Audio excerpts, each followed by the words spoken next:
আল্লাহর হাবিব সাল্লাল্লাহু আলাইহি ওয়া আলিহি ওয়াসাল্লাম একবার একটা যুদ্ধ থেকে ফেরার পথে মরুভূমির মাঝখানে সেনাবাহিনীকে থামিয়ে বিশ্রামের ঘোষণা দিলেন যে তোমরা একটু বিশ্রাম নাও।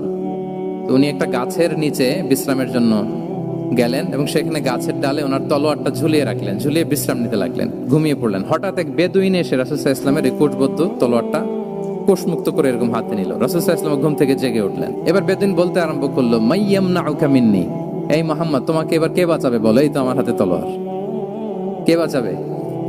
সাথে সাথেই আল্লাহর হাবিব সাল্লাল্লাহু আলাইহি ওয়া আলিহি ওয়াসাল্লাম উনি উত্তরে বললেন আল্লাহ। উত্তরে কি বললেন? কোনো চিন্তা ভাবনা নাই যে ওরে আঘাত করা যায় কিনা পাল্টা, বা কোনোভাবে ওর কনফিডেন্স ডাউন করা যায় কিনা, এদিক সেদিক কারো সাপোর্ট চাওয়া যায় কিনা, কোনো দিকে না তাকিয়ে কি বললেন? আল্লাহ। সব সময় তিনি আল্লাহ কেন্দ্রিক ছিলেন। এটাকে বলে গড সেন্ট্রিক মাইন্ডসেট। যে কোনো পরিস্থিতিতে তিনি আল্লাহ যে আমার সাথে আছেন এটা কল্পনা করতেন।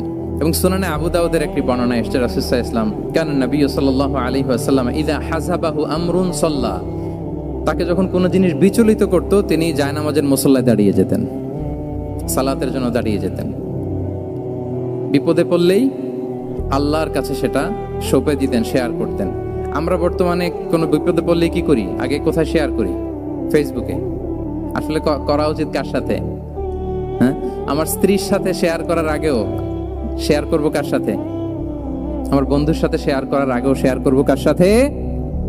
আল্লাহর সাথে। আমরা যদি হিজরতের ঘটনাটাকে একটু অ্যানালাইজ করি তাহলে দেখবো যে গারে সাউরে যখন আল্লাহ রাসূল সাল্লাল্লাহু আলাইহি ওয়াসাল্লাম এবং আবু বকর রাদিয়াল্লাহু তাআলা আনহু ওনারা আশ্রয় নিয়েছিলেন রাত্রিবেলায়। কুরাইশরা যখন খুঁজতেছিল, আবু বকর রাদিয়াল্লাহু তাআলা আনহু বলেন যে কুরাইশদের পা দেখা যাচ্ছে, ওরা যে হেঁটে যাচ্ছে, একটু উকি মারলেই আমাদেরকে দেখা যায়। তিনি অত্যন্ত ভীত সন্ত্রস্ত, তটস্থ, নিজের জন্য নয়, রাসূল সাল্লাল্লাহু আলাইহি ওয়াসাল্লামের সেফটির জন্য। রাসূল সাল্লাল্লাহু আলাইহি ওয়াসাল্লাম আবু বকর রাদিয়াল্লাহু তাআলা আনহুকে বলেন যে আবু বকর চিন্তা করো না, লা তাহসান ইন্নাল্লাহা মা'ানা, আবু বকর চিন্তা করো না, আল্লাহ আমাদের সাথে আছেন। সুবহানাল্লাহ। আমাদের সাথে কে আছেন? আল্লাহ আমাদের সাথে আছেন। এটা হচ্ছে গড সেন্ট্রিক মাইন্ডসেটের উদাহরণ। আপনার মনকে বুঝাতে হবে যে আল্লাহ আমার সাথে আছে। মনকে তুমি বুঝিয়ে বলো আল্লাহ আছে আমার সাথে। এই বাক্যটা মুখস্থ করা যাবে? মনকে তুমি বুঝিয়ে বলো আল্লাহ আছেন আমার সাথে। আপনার পুরো জীবনের সব কাজের সাথে যদি এই বাক্যটাকে মিলিয়ে ফেলতে পারেন দেখবেন যে কোনো কিছুই আপনার ক্ষতি করতে পারতেছে না। এটাকে বলে গড সেন্ট্রিক মাইন্ডসেট। আল্লাহ আমার সাথে আছেন, কেউ নাই কিন্তু আল্লাহ তাআলা আমার সাথে আছেন। এবং গড সেন্ট্রিক মাইন্ডসেটের সবচেয়ে বড় সুবিধা হচ্ছে আপনার মনে কখনো হতাশা কাজ করবে না, হতাশা বাঁধবে না, কারণ আপনার সাথে এক মহাশক্তিধরের কানেক্টিভিটি আছে। তিনি কে বলুন তো আওয়াজ করে? তিনি আল্লাহ। হতাশা আসবে না। এই যে আমাদের জাতীয় জীবনের এখন সবচাইতে বড় বড় সমস্যাগুলোর যদি আমরা লিস্ট করি, একটা বড় সমস্যা হচ্ছে ডিপ্রেশন, তাই না? আমরা ডিপ্রেশনে ভুগি না? আচ্ছা, ডিপ্রেশন কাকে বলে আগে বলে। ডিপ্রেশন হচ্ছে আপনার আর আপনার রবের মাঝে যে দূরত্ব, এটার নাম ডিপ্রেশন। আই রিপিট, আমার আর আমার রবের মাঝে যে গ্যাপ, আমাদের সম্পর্কের যে দূরত্ব, এটার নাম কি? ডিপ্রেশন।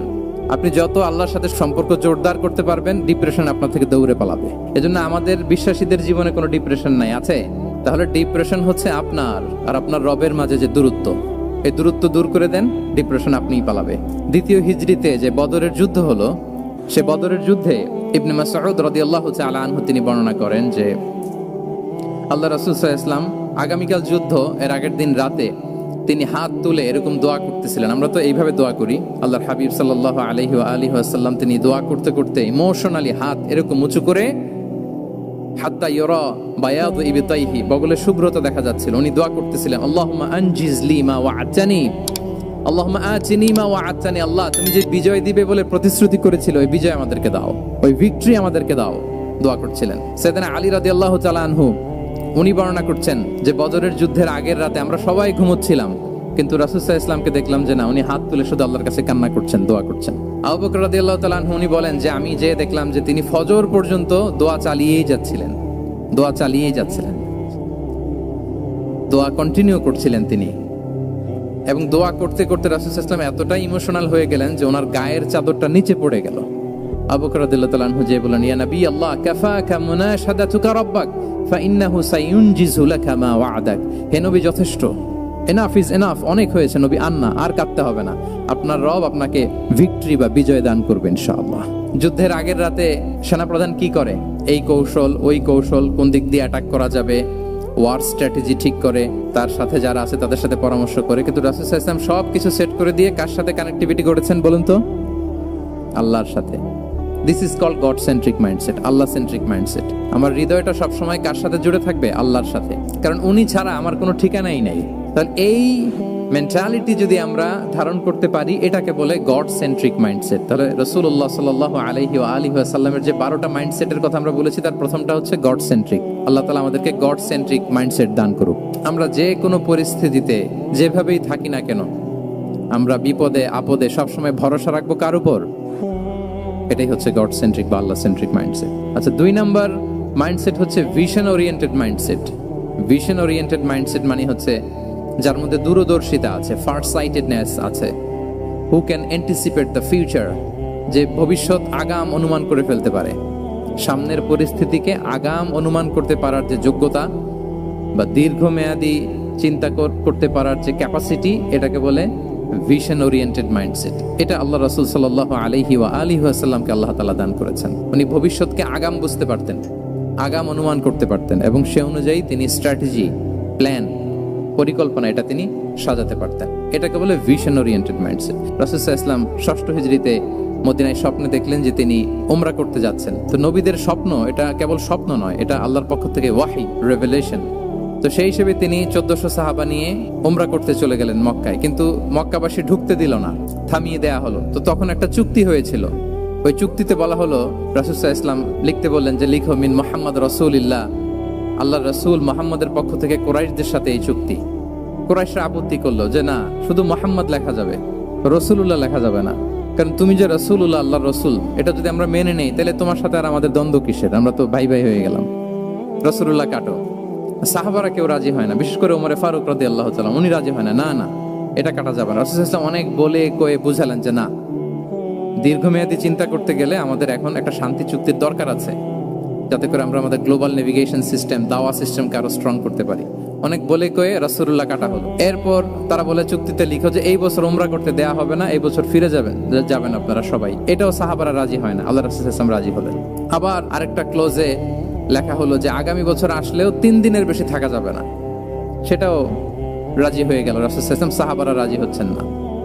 এরপর মক্কা থেকে কোনো লোক মদিনায় গেলে মদিনাবাসী তাকে রাখতে পারবে না, ফেরত দিতে হবে। কিন্তু মদিনা থেকে কোনো লোক মক্কায় আসলে মক্কাবাসী তাকে ফেরত দিতে বাধ্য থাকবে না। দেখেন, একটার পর একটা মুসলমানদের বিরুদ্ধে সব ক্লোজ যাচ্ছে, কোন সাহাবীরাই রাজি হচ্ছেন না। কিন্তু আল্লাহ রাসূল সাল্লাল্লাহু আলাইহি ওয়া আলিহি ওয়াসাল্লাম তিনি বললেন যে না, লিখো লিখো।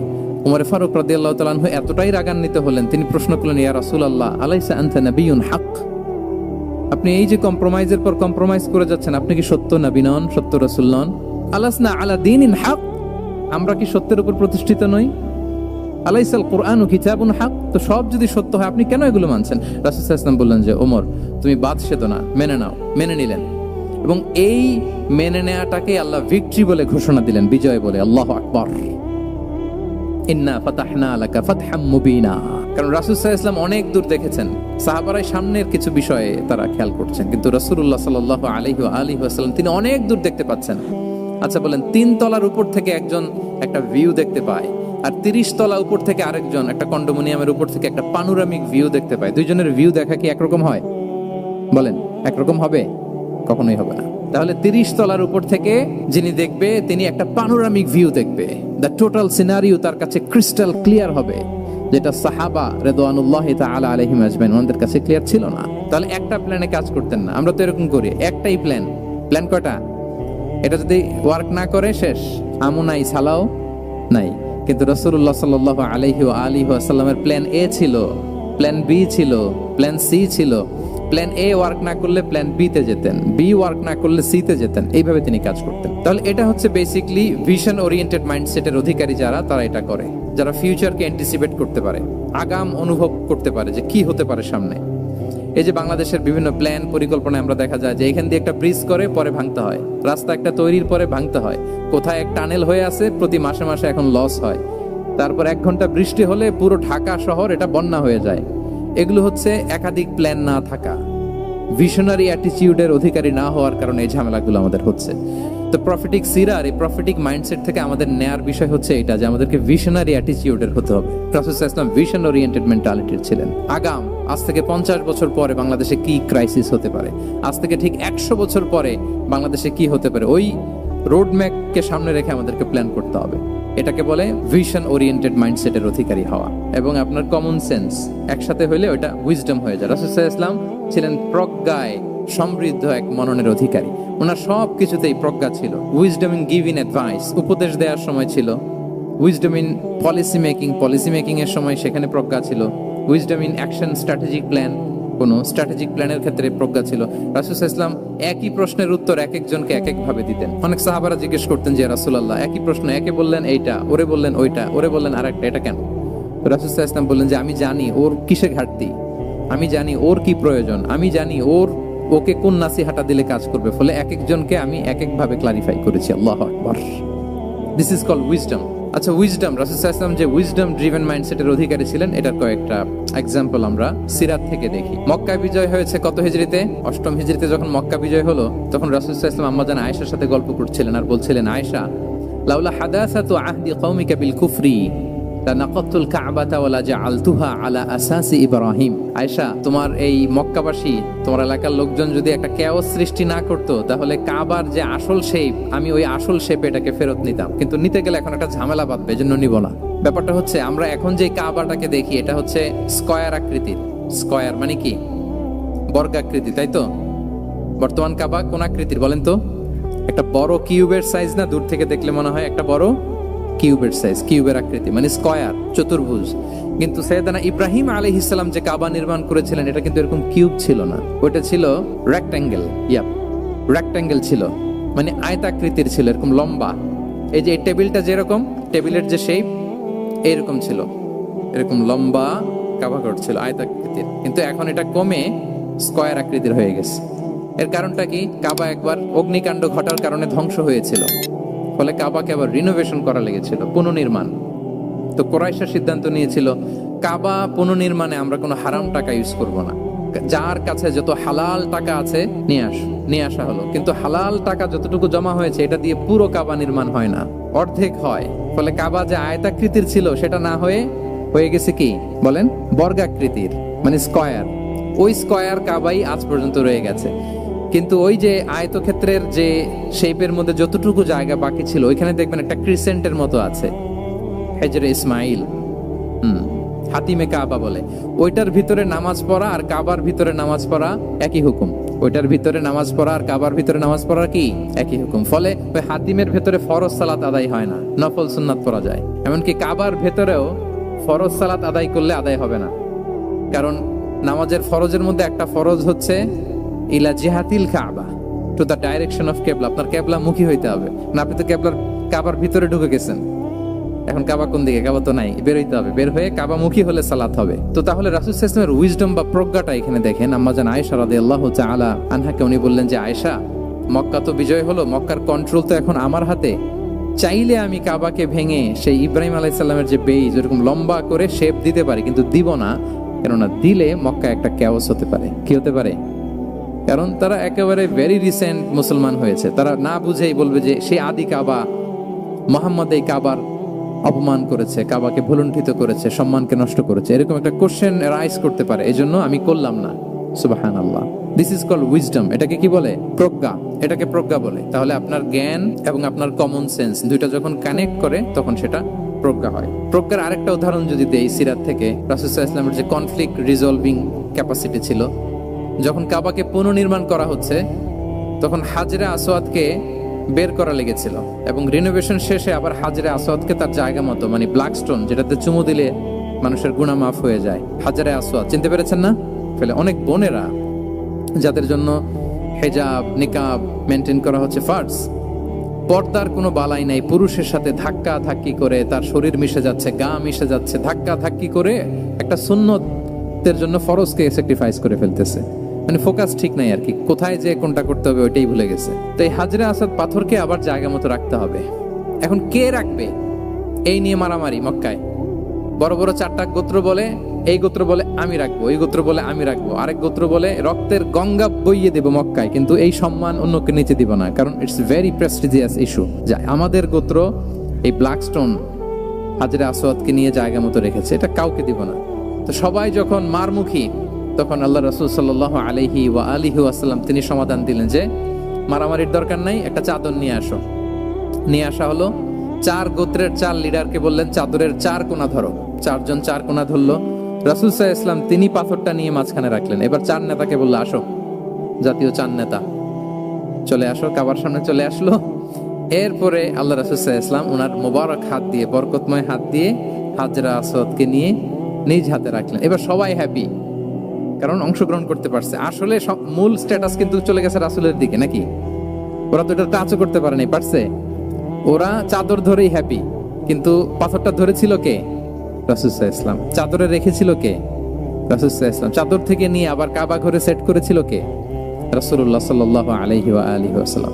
এভাবে উনি কনফ্লিক্ট রিজলভ করতেন থ্রু হিজ উইজডম, ওনার প্রজ্ঞার মধ্য দিয়ে। আমরা যদি তায়েফের ঘটনা দেখি, রক্তাক্ত হয়েছেন, পাহাড় রক্ষী ফেরেশতারা এসে বলেছে রাসূলুল্লাহ জাস্ট অর্ডার করেন, আমরা কোলাপস করব এমন ভাবে the entire Taif city will be collapsed, একেবারে স্ম্যাশ করে দিব, পাউডার হয়ে যাবে।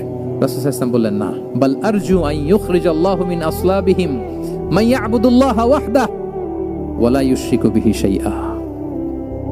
তিনি বললেন না, ওদেরকে ধ্বংস করে দিও না, ওদেরকে ধ্বংস করলে লা ইলাহা পড়বে কে? সুবহানাল্লাহ। কি উইজডম ড্রিভেন ছিলেন উনি। উনি বলেন যে আমি আশা করি, প্রত্যাশা রাখি, দোয়া করি যে ওরা আমাকে প্রত্যাখ্যান করেছে, কিন্তু ওদের যে নেক্সট জেনারেশন, ওরা সাক্ষী দেবে আশহাদু আল্লাহ ইলাহা ইল্লাল্লাহ ওয়া আশহাদু আন্না মুহাম্মাদার রাসূলুল্লাহ। এবং তাই হয়েছে। এখন তায়েফে যান, চারদিক থেকে আল্লাহু আকবার ধ্বনিতে মুখরিত তায়েফ, এবং এত চমৎকার শহর, এটা একটা টুরিস্ট ডেস্টিনেশন হয়ে গেছে। সৌদি আরবিয়াতে যারা যায়, তায়েফ না গেলে লোকদের ভালো লাগে না। ঠান্ডা, সবুজ শ্যামল, রেইনফল হয়, ফলমূল পাওয়া যায়। আব্দুল্লাহ ইবনে আব্বাস রাদিয়াল্লাহু তাআলা আনহুর স্মৃতিধন্য মসজিদ আছে, অনেকগুলো ইউনিভার্সিটি আছে, ইসলামিক ইনস্টিটিউশন আছে। এই যে নয়নাভিরাম তায়েফ, এটা রাসূল সাল্লাল্লাহু আলাইহি ওয়াসাল্লামের উইজডমের ফসল। ওই দিন যদি রাগের চোটে বলতো যে হ্যাঁ দাও, স্ম্যাশ করে দাও, তাইলে এই যে যারা শাহাদা পড়েছে, নও মুসলিম হয়েছে, এটা কিন্তু হতো না। তাহলে এটা হচ্ছে রাসূল সাল্লাল্লাহু আলাইহি ওয়াসাল্লামের প্রজ্ঞার একটা উদাহরণ। রাসূল সাল্লাল্লাহু আলাইহি ওয়াসাল্লাম যখন আকাবার দ্বিতীয় শপথ করে ফেললেন ইয়াসরিববাসীর সাথে, তখনও মদিনা হয়নি। তো তখন মদিনাবাসী বলল যে রাসূলুল্লাহ, আপনি তো এখনো হিজরত করবেন না, তো আমাদেরকে কোরআন শিখাবে কে, সালাত শিখাবে কে? আপনি একজন দায়ী পাঠান, আমাদের সাথে একজন টিচার দেন। রাসূল সাল্লাল্লাহু আলাইহি ওয়াসাল্লাম তখনও মদিনাতে হিজরতে যাননি, আমাদের সাথে একজন দায়ী পাঠাবেন। তো রাসূল সাল্লাল্লাহু আলাইহি ওয়াসাল্লাম একজনকে দায়ী হিসেবে পাঠিয়েছিলেন। বলেন ওই দায়ীর নাম কি? মুসআব ইবনে উমাইর রাদিয়াল্লাহু তাআলা আনহু, যিনি উহুদের যুদ্ধে শহীদ হয়েছিলেন, উনাকে পাঠিয়েছিলেন। দেখেন, উনি আবু বকর রাদিয়াল্লাহু তাআলা আনহুকে পাঠান নাই, পাঠিয়েছেন ওমর ফারুককে, ওসমান রাদিয়াল্লাহু তাআলা আনহু, আলী রাদিয়াল্লাহু তাআলা আনহু। কাউকে পাঠাইছেন? কারে পাঠালেন? মুসআবকে। এর কারণ হচ্ছে উনি দেখতে খুব স্মার্ট ছিলেন, খুব ড্যাশিং ফেসের অধিকারী ছিলেন, মক্কার এলিট ফ্যামিলির একজন যুবক ছিলেন, এবং উনি সবচাইতে দামি দামি পারফিউম কালেক্ট করে ওইটা দিতেন। উনি মক্কার কোনো রাস্তা দিয়ে হেঁটে গেলে লোকজন বুঝতো এই রাস্তা দিয়ে কিছুক্ষণ আগে হেঁটে গিয়েছে মুসআব ইবনে উমাইর। সুবহানাল্লাহ। আমরা বাংলায় বলি না যে আগে দর্শনদারি পরে গুণ বিচারী? এই কথাটার সাথে পরিচিত আপনারা? আগে দর্শনদারি পরে গুণ বিচারী। আল্লাহ তাআলা এক একজনকে আমাদেরকে এক এক অবয়বে সৃষ্টি করেছেন। হুয়াল্লাযী ইউসাউবিরুকুম ফিল আরহামি কাইফা ইয়াশা। আল্লাহর একটা নাম হচ্ছে তিনি আল মুসাউবির, দ্য ডিজাইনার। মায়ের গর্ভে থাকতেই আমাদের কার চেহারা, কার কণ্ঠস্বর, কার স্কিন কালার, কে কিরকম হব, সব ফিক্স তিনি ঠিক করে দিয়েছেন। এটা আল্লাহর দেয়া। কিন্তু রাসূল সাল্লাল্লাহু আলাইহি ওয়াসাল্লামের উইজডমের ব্যাপার হচ্ছে তিনি আবু বকর রাদিয়াল্লাহু তাআলা আনহু, ওমর রাদিয়াল্লাহু তাআলা আনহু, ওসমান আলী, কাউকে চুজ না করে কাকে পাঠালেন? মুসআব ইবনে উমাইরকে। যে তাকে দেখলেই সবাই আগে পাগল হয়ে যায়, মানে ইমপ্রেস হয়ে যায়। হ্যাঁ, ফার্স্ট ইমপ্রেশনটা তার খুব ভালো, খুব ভালো। উনি মুসআব ইবনে উমাইরকে পাঠালেন, এবং যেই প্ল্যান সেই কাজ। উনি যে পুরো মদিনা কাঁপায় ফেলছেন, মাশাআল্লাহ। মদিনার ঘরে ঘরে উনি ইসলামের বার্তা পৌঁছে দিয়েছেন, এবং স্বয়ং রাসূলুল্লাহ সাল্লাল্লাহু আলাইহি ওয়াসাল্লামের আগে তিনি মদিনাতে জুমার নামাজ পড়েছিলেন। কারণ জুমার বিধান আসছে, কিন্তু মক্কা এমন একটা ল্যান্ড যেখানে এখনো জুমা পড়া আবশ্যক হয় নাই, চারদিকে কুফর বেষ্টিত। তো রাসূল সাল্লাল্লাহু আলাইহি ওয়াসাল্লাম লোক পাঠিয়েছেন যে জুমার বিধান এসছে, মুসাব তুমি কিন্তু মদিনায় যারা আছে তাদেরকে নিয়ে জুমা পড়ে ফেলো। তো মুসাব রাদিয়াল্লাহু তাআলা আনহু স্বয়ং রাসূলুল্লাহ সাল্লাল্লাহু আলাইহি ওয়াসাল্লামের আগে রাসূল সাল্লাল্লাহু আলাইহি ওয়াসাল্লামের পারমিশন নিয়ে মদিনাতে জুমা কায়েম করে ফেলছে। সুবহানাল্লাহি ওয়া বিহামদিহি। দেখেন, উইজডম ড্রিভেন পার্সোনালিটির অধিকারী ছিলেন, প্রজ্ঞার অধিকারী ছিলেন। অন্য কাউকে পাঠাননি। কাকে পাঠিয়েছেন? মুসআব ইবনে উমাইর। তাহলে উনি যেই কাজটাই করতেন, যেটা বলতেন, যেটাতে এঙ্গেজ হতেন, এর নেপথ্যে প্রজ্ঞা ছিল। কি ছিল ভাই? উইজডম ছিল। আল্লাহ যেন সেই উইজডম আমাদেরকে দান করেন, আল্লাহ যেন সেই প্রজ্ঞা দিয়ে আমাদেরকে সমৃদ্ধ করেন। আমরা সবাই পড়ি আমিন। রাসূল সাল্লাল্লাহু আলাইহি ওয়াসাল্লাম সংস্কারবাদী ছিলেন আর কি। ভুলভাল দেখলে রিফর্ম করতেন, ইসলাহ করতেন। রাসূল সাল্লাল্লাহু আলাইহি ওয়াসাল্লামের কিন্তু এই রিফর্ম সেন্ট্রিক মাইন্ডসেট ছিল। অন্যায় দেখলে, ভুলভাল দেখলে, অসঙ্গতি দেখলে, ইনকনসিস্টেন্সি দেখলে শুধরে দিতেন। শুদ্ধাচার অভিযান চালিয়েছেন মক্কাতেও মদিনাতেও, রিফর্ম করতেন। সব খারাপকে তিনি ভালো দিয়ে পরিবর্তন করে দিতেন। রাসূল সাল্লাল্লাহু আলাইহি ওয়াসাল্লামের একটা আদত বা হ্যাবিট ছিল, তিনি কোনো ব্যক্তির বা কোনো স্থানের কোনো বাজে নাম বা খারাপ নাম দেখলে ওটা ভালো নামে চেঞ্জ করে দিতেন। মক্কা থেকে মদিনায় হিজরতের আগে মদিনার নাম ছিল ইয়াসরিব। কি ছিল? ইয়াসরিব মানে হচ্ছে প্রতিশোধ বা নিন্দা বা ক্ষোভ বা ভর্ৎসনা, সবগুলোই খুব বাজে মিনিং ডিনোট করে। রাসূল সাল্লাল্লাহু আলাইহি ওয়াসাল্লাম বললেন, আমি যেই শহরে হিজরত করব এই শহরের নাম ক্ষোভ, এই শহরের নাম হিংসা, এটা হইতে পারে? বলেন। রাহমাতাল লিল আলামিন, উনি শহরের নাম চেঞ্জ করে দিলেন। উনি শহরের নাম দিলেন মদিনাতুন নবী। কি দিলেন? মদিনাতুন নবী অথবা তাবা, তাইবা চেঞ্জ করে দিলেন, পরিবর্তন করে দিলেন। এক এলাকায় যে বিষ্ণু ইসলাম দেখলেন যে গাছপালা হয় না, উনি বললেন মাসমুহাদিহিল আরদ, এই জায়গার নাম কি? সবাই বলে ইসমুহা গাদেরা। গাদেরা মানে হচ্ছে মাকান লা নাবাতা ফিহি ওয়ালা শাজার, এমন জায়গা যেখানে ঘাস লতাপাতা কিছুই জন্মায় না। রাসূল সাল্লাল্লাহু আলাইহি ওয়াসাল্লাম বললেন, এই জন্যই তো ঘাস জন্মায় না, নাম তো রাখছো খুব বাজে একটা নাম। রাসূল সাল্লাল্লাহু আলাইহি ওয়াসাল্লাম বললেন, আজ থেকে এলাকার নাম গাদেরা নয়, এলাকার নাম আজকে থেকে খাদেরা। কি নাম? খাদেরা মানে কি বলেন? সবুজ, গ্রিন, এভারগ্রিন, সবুজ শ্যামল। এবং রাসূল সাল্লাল্লাহু আলাইহি ওয়াসাল্লাম যখন গ্রিন ল্যান্ড নাম দিয়ে দিলেন, এরপর থেকে সবুজ শ্যামল করে আল্লাহ জায়গাটাকে বরকতময় করে দিলেন। Changing names. এক সুন্দরী নারীকে বললেন মাসমুকি, কি নাম? বলে আসিয়া। আসিয়া মানে অবাধ্য। রাসূল সাল্লাল্লাহু আলাইহি ওয়াসাল্লাম বললেন, তুমি এত সুন্দরী, you are a beautiful lady, আর কি বাজে একটা নাম রেখেছো আসিয়া। তুমি আসিয়া কেন হবে? আজকে থেকে তোমার নাম জামিলা, মানে তুমি সুন্দরী, রূপবতী। সুবহানাল্লাহ, সুন্দর একটা নাম দিয়ে দিলেন। এক সাহাবীর নাম ছিল হাসান। হাসান মানে রাফ এন্ড টাফ, রুক্ষ। রাসূল সাল্লাল্লাহু আলাইহি ওয়াসাল্লাম বললেন, না, হাসান না, তোমার নাম আজকে থেকে সাহাল। কি নাম? সাহাল। সাহাল মানে সহজ। উনি বলেন, যেদিন থেকে সাহাল রাখছি এর আগ পর্যন্ত নাকি ওনার অসুস্থতা, রোগ বালাই একটার পর একটা লেগেই থাকতো।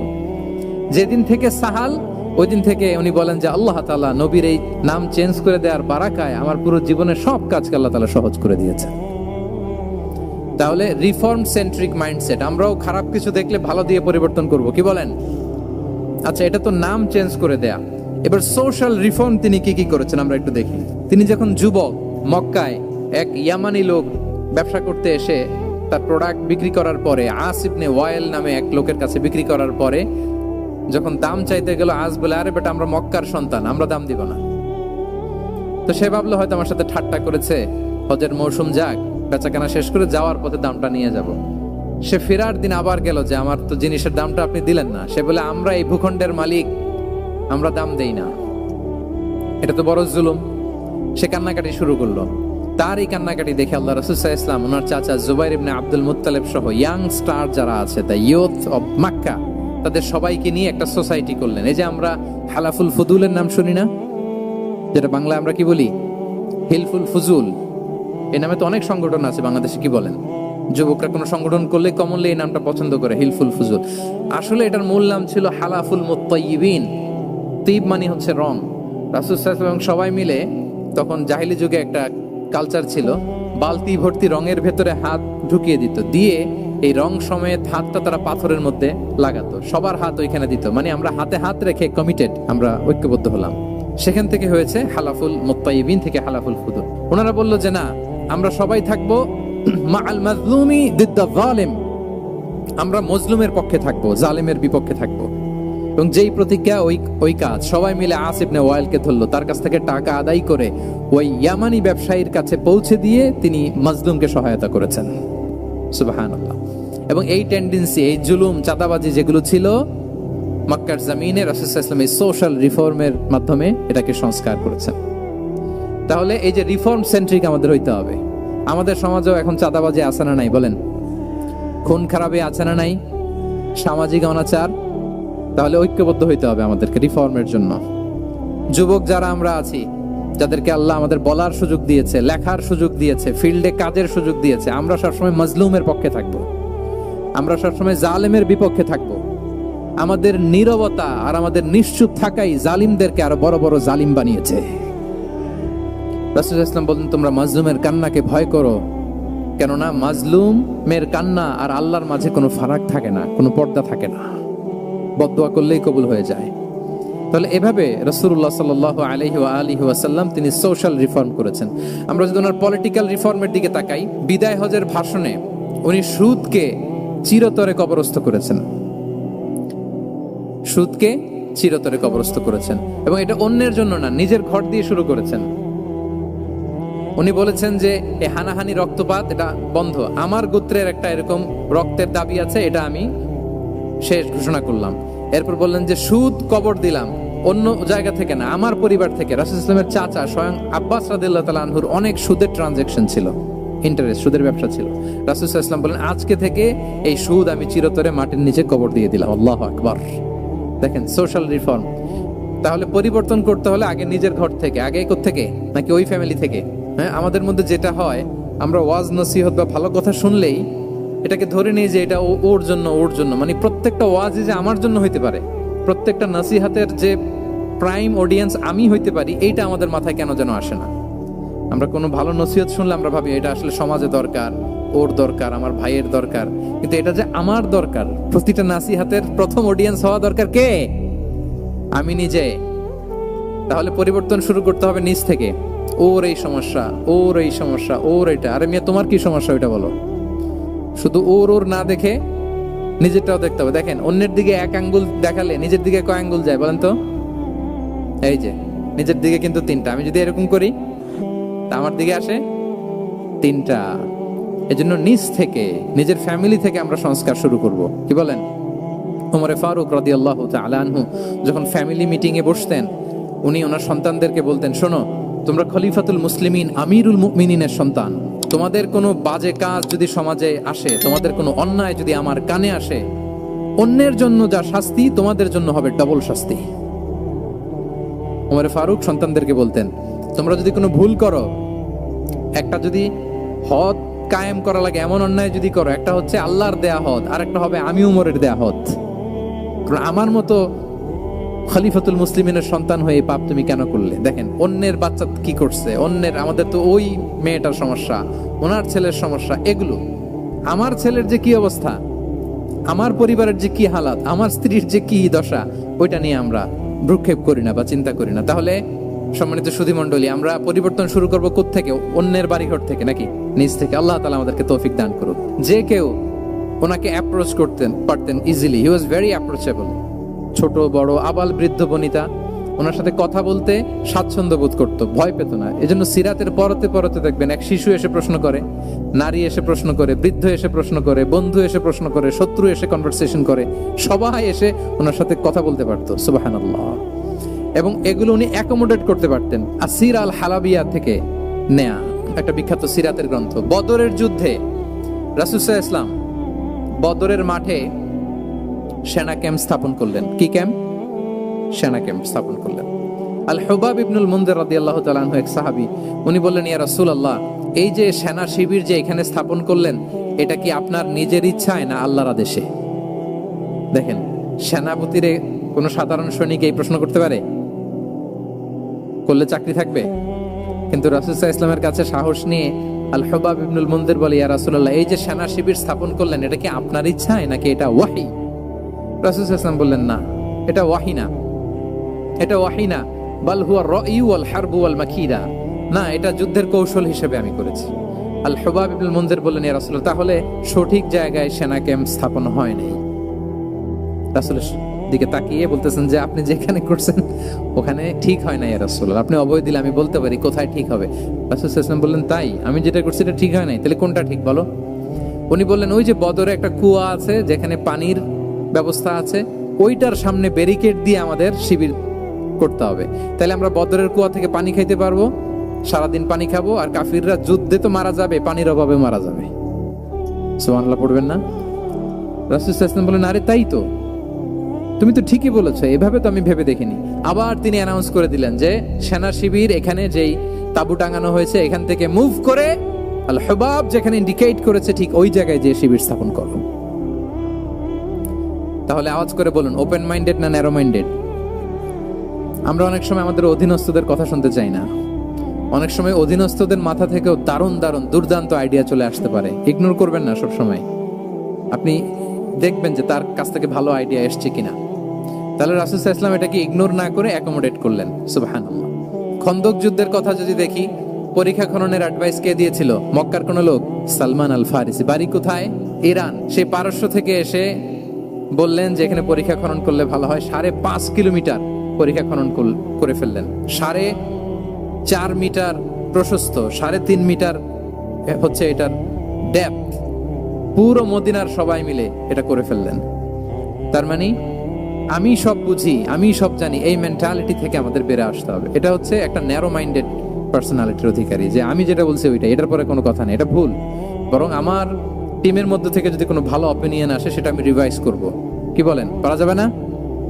তাহলে ওপেন মাইন্ডেড পার্সোনালিটি ছিলেন রাসূলুল্লাহ সাল্লাল্লাহু আলাইহি ওয়াসাল্লাম। অনেকে দেখবেন যে ছোট্ট জিনিসকে অর্গানাইজ করে এত সুন্দর প্রেজেন্টেশন করে, আবার অনেকের অনেক আছে কিন্তু সেটাকে প্রেজেন্ট করতে পারে না। এরকম আছে না? নাই?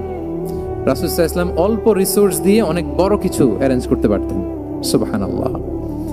এবং he was a very good talent hunter. রাসূল সাল্লাল্লাহু আলাইহি ওয়াসাল্লাম একজন চৌকস ট্যালেন্ট হান্টার ছিলেন। He was a very good observer. সাহাবীদের কার কি ট্যালেন্ট এটা তিনি নোট করতেন।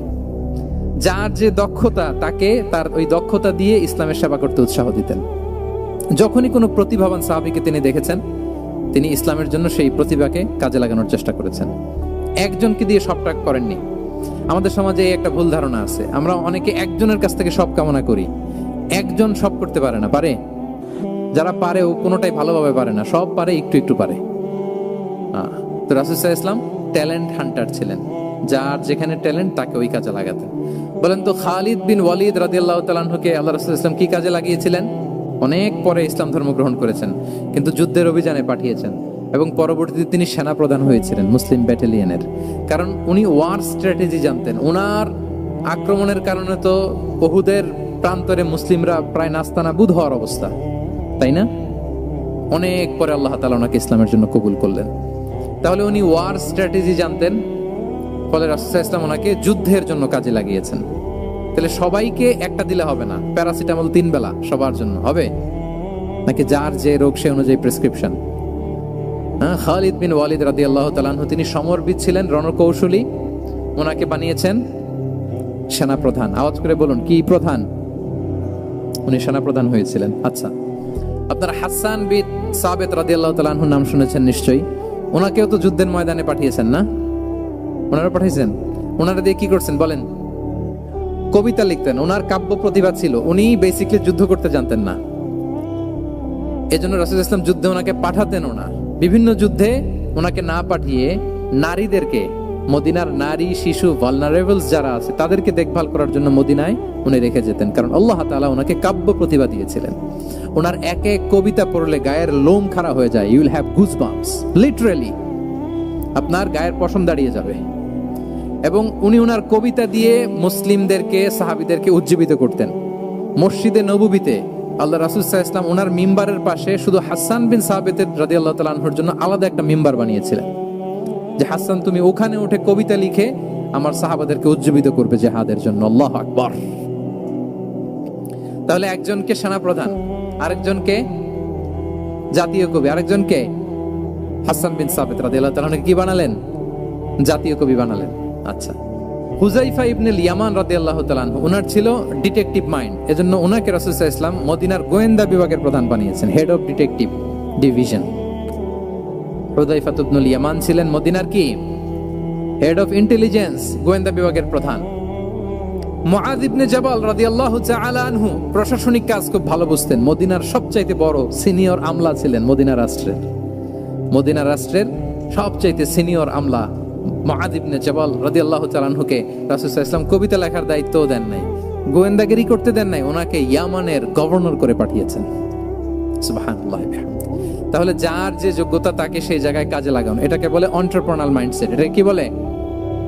এন্টারপ্রেনাল মাইন্ডসেট, আল্লাহ হাবিব সাল্লাল্লাহু আলাইহি ওয়াসাল্লামের এই মাইন্ডসেট ছিল। চারদিকে কোথায় কি হচ্ছে, কার একটু অসুবিধা হয়ে যাচ্ছে, কার একটু সমস্যা, খুব অন্যের ব্যথায় ব্যথিত ছিলেন, অন্যের দুঃখে দুঃখী ছিলেন, অন্যের প্রতি সহানুভূতি ছিলেন, ম্যান অফ সিক্স সেন্সেস ছিলেন তিনি। সিরাত থেকে দু একটা উদাহরণ দেখেন। একবার রাতের নামাজ, সম্ভবত এশার নামাজ, খুব ছোট্ট করে শেষ করে দিলেন। তো সাহাবারা জিজ্ঞেস করলেন, ইয়া রাসূলুল্লাহ, নামাজ তো এত তাড়াহুড়ো করতে আপনাকে কখনো দেখিনি। তিনি বললেন, আমি নামাজের মাঝখানে এক ছোট্ট বাচ্চার কান্না শুনেছি। আনাস রাদিয়াল্লাহু বর্ণনা করেন যে কানা রাসূলুল্লাহ সাল্লাল্লাহু আলাইহি ওয়াসাল্লাম ইয়াসমাউ বুকা আস-সাবিয়্যি মা উম্মি। আমি যখন নামাজে ইমামতি করছি, পেছনে মহিলাদের কাতারের ওখান থেকে একটা ছোট্ট শিশুর কান্নার আওয়াজ আমার কানে আসলো। দেখেন কি সেন্স। তো আমার মনে হচ্ছিল বাচ্চার কান্নায় পেছনের কাতারে মায়ের বড্ড কষ্ট হচ্ছে, যে মাটা বাচ্চাটাকে নিয়ে এসছে উইমেন প্রেয়ার হলে, তাকে বাচ্চাটাকে ম্যানেজ করতে বা সামলাতে মায়ের বড্ড কষ্ট হয়ে যাচ্ছে আমার মনে হচ্ছে। এজন্য আমি নামাজটা একটু শর্টকাটে শেষ করে দিয়েছি। Could you imagine that? কি নবী আমরা পেয়েছি, কিরকম কনসিডারেট ছিলেন, কতটা সুবিবেচক ছিলেন, অন্যের প্রতি কতটা সহানুভূতিশীল ছিলেন তিনি, অন্যের যাতে কোনো সমস্যা না হয় এটা খেয়াল করতেন। মুআয ইবনে জাবাল রাদিয়াল্লাহু তাআলা আনহুকে মদিনার পাশেই এক মসজিদের ইমাম করে পাঠালেন। উনি ইমামতির দায়িত্ব পেয়ে একবার মাগরিবের নামাজে সূরা বাকারা তেলাওয়াত শুরু করলেন। তো ওনার হয়তো তেলাওয়াত করতে করতে একটা ইমোশন চলে আসছে, উনি তো সুরের ঝংকার দিয়ে তেলাওয়াত করতেছেন। এখন পিছনে যারা মুসল্লি ছিল এরা ছিল সব কৃষিজীবী সাহাবী। এরা কি ছিল? সারা দিন ওট দিয়ে, খেজুর গাছে পানি দিয়ে জান যায় কোন রকম ফরজ পেরে যায় ঘুমাইতে হবে। এই সাহাবীরা যখন পিছনে দাঁড়াইছে আর উনি ধরছে কোন সূরা? সূরাতুল বাকারা। এখন ওনারা তো আর থাকতে পারে না, ওনার সাথে থাকতে না পারে এক সাহাবী নামাজ রেখে দিয়ে ডাইরেক্ট রাসূল সাল্লাল্লাহু আলাইহি ওয়াসাল্লামের কাছে, কারণ বড় হুজুর তো আছে মদিনায়। যে বিচার দিছে ইয়া রাসূলুল্লাহ, দেখেন এমন একজনকে ইমাম করে অ্যাসাইন করেছেন, উনি মাগরিবের সালাতে সূরা বাকারা পড়ে, আর আমরা হচ্ছি কৃষিজীবী শ্রমজীবী সাহাবী, আমাদের তো এত বড় কেরাতের সাথে জয়েন করা সম্ভব না। রাসূল সাল্লাল্লাহু আলাইহি ওয়াসাল্লাম রেগে গেলেন, চেহারাটা আগুনের গোলার মতো লাল হয়ে গেল। মুআয ইবনে জাবাল রাদিয়াল্লাহু তাআলা আনহুকে ডেকে পাঠালেন, ডেকে বললেন, আফাত্তানুন আনতা ইয়া মুআয, আফাত্তান, তুমি কি ফিতনা সৃষ্টি করতেছো? ওখানে পাঠাইছি কমিউনিটির ইউনিটি ধরে রাখার জন্য, তুমি ওখানে যে ফিতনা সৃষ্টি করতেছো। তুমি কি সাব্বিহ ইসমা রাব্বিকাল আ'লা এই সূরা তোমার মুখস্থ নাই? ওয়াদ-দুহা ওয়াল-লাইলি ইযা সাজা এটা পারো না? ওয়াশ-শামসি ওয়া দুহাহা এটা মুখস্থ নাই? তো তুমি কেন এই সূরাগুলো দিয়ে নামাজ পড়াও না? কেন পড়াও না? এরপর তিনি বললেন, যখন ইমামতির সুযোগ পাবে, সুযোগ পেয়ে লম্বা কেরাত ধরো না, ছোট্ট কেরাত দিয়ে নামাজ শেষ করো। কেননা তোমার পেছনে বয়স্করা আছে, মুরব্বীরা আছে, অসুস্থরা আছে। জাল হাজা, তার একটা জরুরি কাজ পড়ছিল, যাচ্ছিল, হঠাৎ মাগরিবের আজান, ভাবলো রাস্তার পাশে যেহেতু আজান দিছে নামাজটা পড়ে নেই। নামাজে ঢুইকা দেখছে আপনি সূরা বাকারা ধরছেন, তো বেচারা কি কাজ করবে না কি করবে? আর তার তো নিয়ত ছিল ফরজ নামাজটা পড়ি যে বাস ধরবো, এখন আপনি ধরছেন কোন সূরা? বাকারা। দেখেন রাসূল সাল্লাল্লাহু আলাইহি ওয়াসাল্লাম বললেন, যখন ইমামতির চান্স পাবে ছোট সূরা পড়বে, আর যখন তুমি একা পড়বে ফালিউতাউবিল মাশা, যত লম্বা করতে মনে চায় করো, রুকু করো লম্বা, সিজদা করো লম্বা, কেরাত করো লম্বা। রাসূল সাল্লাল্লাহু আলাইহি ওয়াসাল্লাম তো রাতে আধা ঘন্টা 40 মিনিট প্রথম রাকাতে কেরাত পড়তেন, এরপরে আবার 40 মিনিট রুকুতে থাকতেন, রুকু থেকে দাঁড়ায় আবার 40 মিনিট, আবার সিজদায় যেয়ে 40 মিনিট, এরপরে সিজদা থেকে দুই সিজদার মাঝখানে আবার 40 মিনিট, 2 রাকাত দিয়ে এরকম রাতও শেষ করে দিয়েছেন। তো আপনার লম্বা যদি পড়তে মনে চায়, আপনি তো আপনার ব্যক্তিগত নফল সালাতে এভাবে লম্বা করবেন। কিন্তু আমাদের হয়ে গেছে উল্টা, একাকী নামাজ, কোন রকম রুকু সিজদা, এরকম হয়ে গেছে না অনেকটা। কিন্তু ইমামতির সুযোগ পেলে মাশাআল্লাহ, আল্লাহু আকবার, এইবার শুরু হয়েছে শেখ সুদাইসির কণ্ঠে, এই লম্বা করে। এখন পেছনে মুসল্লিদের কি দশা, ওইটা আর আমরা খেয়াল করি না। আমাদেরকে অন্যের প্রতি সহানুভূতিশীল হতে শিখিয়েছে ইসলাম, কনসিডারেট হতে শিখিয়েছে, সুবিবেচক হতে শিখিয়েছে, যেটা রাসূল সাল্লাল্লাহু আলাইহি ওয়াসাল্লাম করেছেন। এবং রাসূল সাল্লাল্লাহু আলাইহি ওয়াসাল্লাম কোনো কাজে কাউকে পাঠালে ওনার বিখ্যাত সে বাণীটা বলে দিতেন যে ইয়াসসিরু ওয়ালা তুআসসিরু বাশশিরু ওয়ালা তুনাফিরু, সহজ করে উপস্থাপন করো, কঠিন করো না। সুসংবাদ দিও, মানুষকে দিন থেকে ভাগিও না। আমরা মানুষকে ভয় দেখাই, আমরা এত কঠিন করে ইসলামকে উপস্থাপন করি, মানুষ বলে আগে যেটা করতাম ওইটাই ভালো। তো আমরা যেন দিনকে কঠিন না করি, আমাদের কোনো অ্যাটিটিউডের কারণে যেন মানুষ ইসলাম থেকে ভেগে না যায়। আরেকটা উদাহরণ দেখুন, একবার মাগরিবের কিংবা এশার নামাজে রাসূল সাল্লাল্লাহু আলাইহি ওয়াসাল্লাম লম্বা সেজদা দিলেন। এত লম্বা সেজদা তিনি কখনো দেন না। নামাজ শেষে সাহাবারা জিজ্ঞেস করলেন, ইয়া রাসূলুল্লাহ, আপনি কি নামাজের মাঝখানে অসুস্থ হয়ে গেলেন নাকি, অথবা কোরআনের আয়াত নাজিল হলো নাকি, ওহী নাজিল হলো নাকি? রাসূল সাল্লাল্লাহু আলাইহি ওয়াসাল্লাম বললেন, কুল্লু যালিকা লাম ইয়াকুন, ওয়ালাকিন ইবনি ইরতাহালানি ওয়া কারিহতু আন উআজ্জিলাহু হাত্তা ইয়াকদিয়া হাজাতা। বললেন না, অসুস্থ হই নাই, ওহিও নাজিল হই নাই। আমি যখন সেজদায় গিয়েছি, আমার দুই ছোট নাতি হাসান হোসেন আমার কাঁধের উপরে চেপে বসেছে। যতক্ষণ না ওরা খেলা শেষ না করে নিচে নেমেছে, আমি সেজদায় লুটিয়েছিলাম। নেমেছে, এরপরে মাথা উঠিয়েছি। আমার মাথা উঠানোর কারণে ওদের খেলার একটু ডিস্টার্ব হবে, এজন্য আমি আর সেজদা থেকে মাথা উঠাই নাই। এগুলো উনি খেয়াল করতেন, ছোট্ট ছোট্ট বিষয়গুলো উনি খেয়াল করতেন। এটাকে বলে কনসিডারেট মাইন্ডসেট। তাহলে আমরা অন্যের প্রতি যেন সহানুভূতিশীল হই, নাকি শুধু নিজেরটাই দেখবো? অন্যেরটা দেখার দরকার আছে না নাই বলেন?